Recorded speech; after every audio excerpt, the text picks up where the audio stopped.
Man, look at this traffic. That is crazy.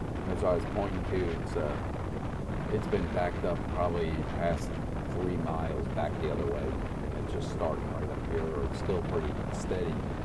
Man, that's stinking. It's hot. I mean, it is cooking hot, high 90s and humid.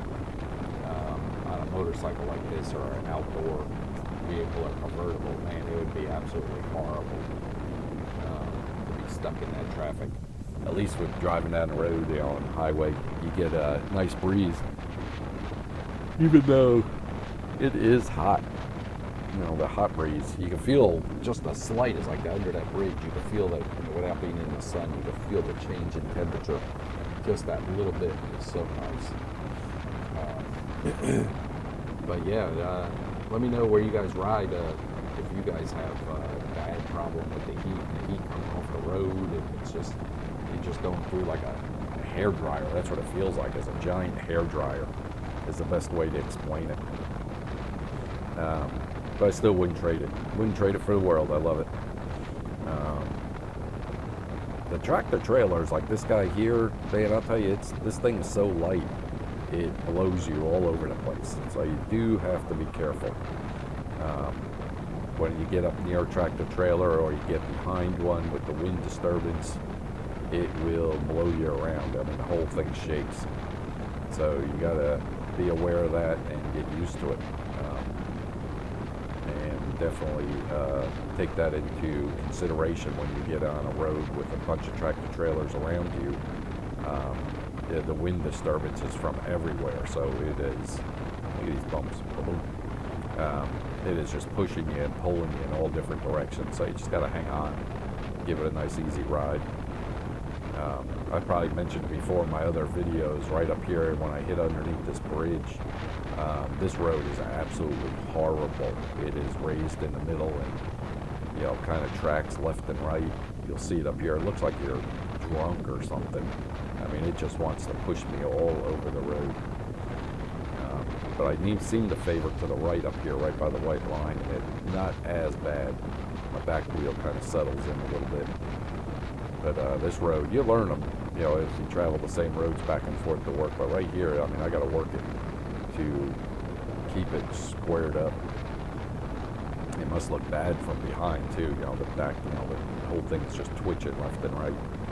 But yeah, you'll learn them. If you're going on the same roads back and forth to work, you'll figure out where to travel. And at certain points, I know certain bridges, I got to stay to the left of the lane, right of the lane on certain ones. Where there's pretty bad bump coming off, just where it'll bounce you pretty hard. And I don't have a comfort seat. I have not tried one or even seen one in person, so I don't know if it's worth the $300. This one doesn't seem to bother me that much. I mean, it's fine. But you see my commutes, I mean, they're 16 minutes, there to work and back, and this is 5 o'clock traffic here. So I am very, very fortunate that I'm not like, I remember in Denver, I had 20 miles to get home, and during rush hour, it's an hour ride, easy, hour and a half. If it snows, it would be 3 to 4 hours. And I'd shoot up, straight up 25, and then get off on 104th in Colorado, up in north of Denver, lived up in Thornton. And so yeah, it was, not that hard of a drive, but it was just crazy. Actually, I didn't get off at 104th. I didn't get exit there, but it was just below that. And then I drove up, I can't remember what it was, Colorado Boulevard, I think, up into Thornton there. But yeah, the traffic was just crazy. It's such a big city. Here, like you see, this is the traffic I get. You get 10, 15 cars in front of you. That's our 5 o'clock traffic on the roads. So anyway, yeah, so it's, I'm very fortunate on that, where maybe that's why I haven't really noticed the seat, because I'm really not sitting in it that long. Once in a while, I'll go out for a ride up in the mountains, and I might be gone an hour. And even then, that's not the biggest problem. My hip is normally the biggest problem. The way I'm sitting on this thing, it irritates the hip. I can run forever, but it just bothers me. Some walking, sometimes walking, and hold on, let me brake. People slam down the brakes. Sometimes with walking and definitely sitting, in certain positions. But on the bike here, it definitely bothers it. But once I start running, I'm good. You know, I can run forever, and it doesn't bother my hip.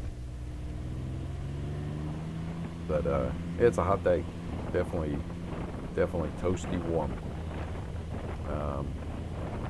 But I'll get home, change, grab some water and whatnot, and go out for a run. Do my normal run. And I think this coming weekend, coming up, which you guys are going to see this video, it's going to be way past then, is supposed to be real nice, but very, very high heat index. So that's not going to be good.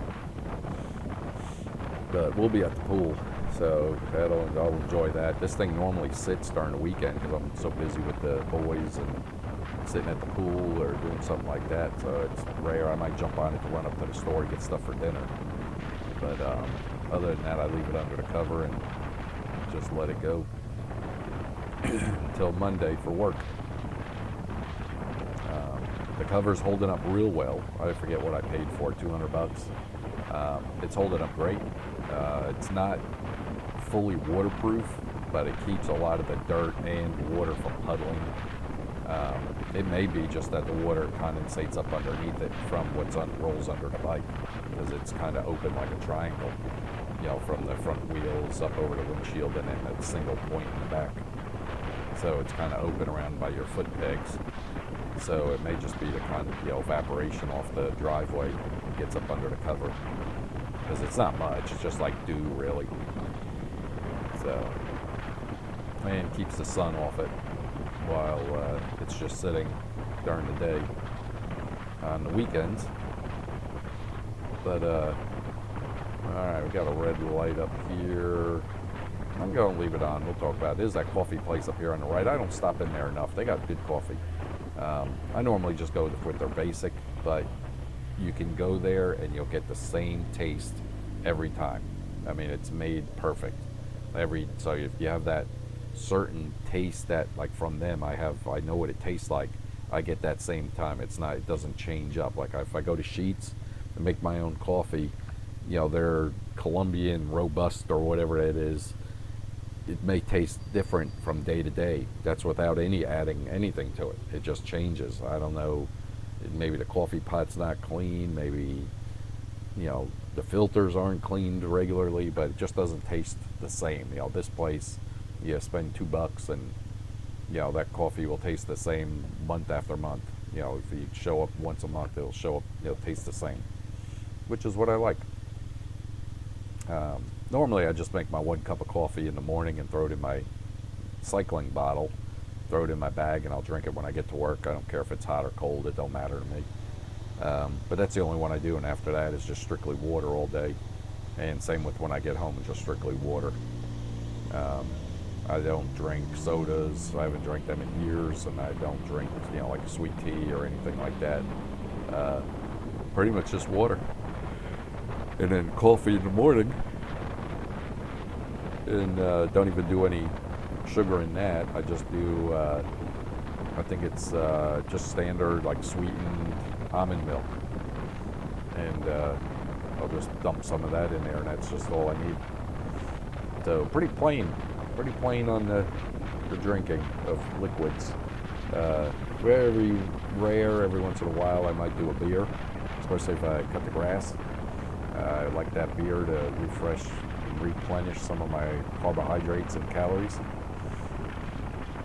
Normally do 1, maybe 2 over the stretch of the night with dinner when I do have the one, and that's it. I may not have another one for 3 or 4 weeks, but that's it. So I'd like to thank everybody for tuning into my channel. If you have not, you just bounced across it, just want to watch some riding at all and just a little bit of chatting, hit the subscribe button. I appreciate it. And thank you for all the comments and interactions with the conversations that I hold on here. And this is my daily commute to work and back home from work. So everybody have a great day and be safe. And I'll talk to you guys soon. Bye.